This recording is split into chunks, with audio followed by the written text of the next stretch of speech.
strawberry crunch cheesecake cones. And with that, let's get started. Hit a thumbs up and be subscribed. Bye. Yeah,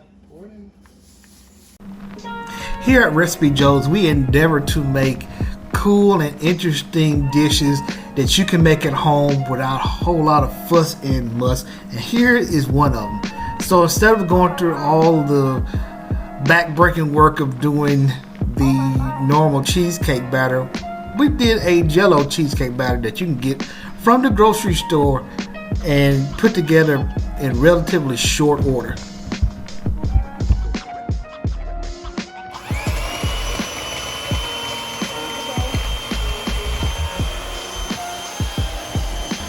Victoria is using our hand mixer to mix well. Once you mix it for a while, you want to scrape down the sides of your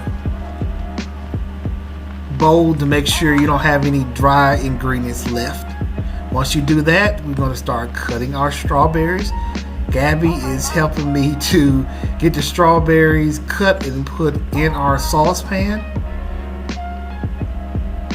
So we're using a potato masher to mash up our strawberries and to get them a little bit smaller, adding a little bit of sugar and a little bit of lemon juice as well, about 1/4 of a teaspoon of lemon juice.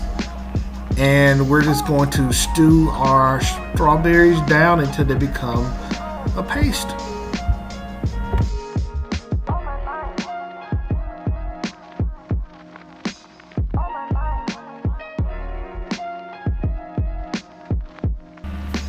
We're going to be using some cream cheese frosting, and we're going to put it in the microwave for about 30 seconds to warm it up a little bit, and we're going to use that in part of the recipe.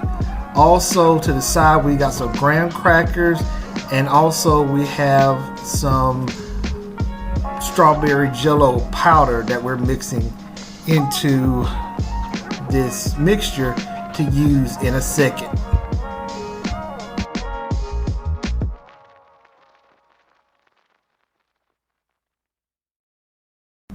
Alright guys, here's the fun and exciting part about this whole thing, putting it together.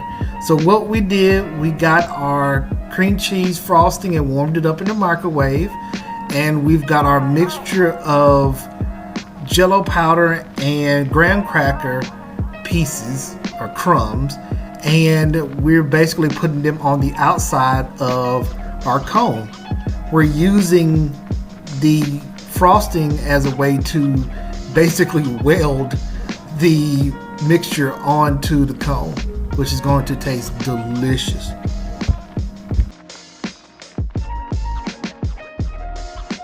So here's how the layers work. We've got a layer of cheesecake, and then our strawberry puree, and another layer of our cheesecake mixture.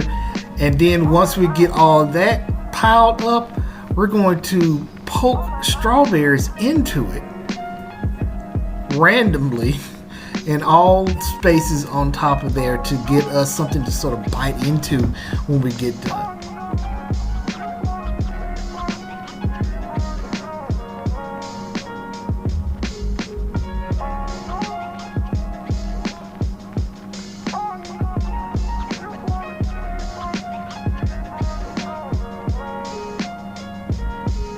And there you go.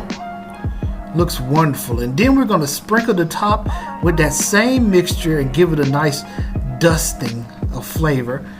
And we're going to whip up some more of these. This was a lot of fun. Pretty simple, easy to do, and they turned out incredible. Don't forget to like, share, and subscribe, and show this video off to your friends and show them how you can create things like this without a whole lot of effort here on Recipejoes. Alright? Don't forget to like, share, and subscribe, and I'll catch you on the next video, guys. Peace. Press it right after Tori. Hit that subscribe button.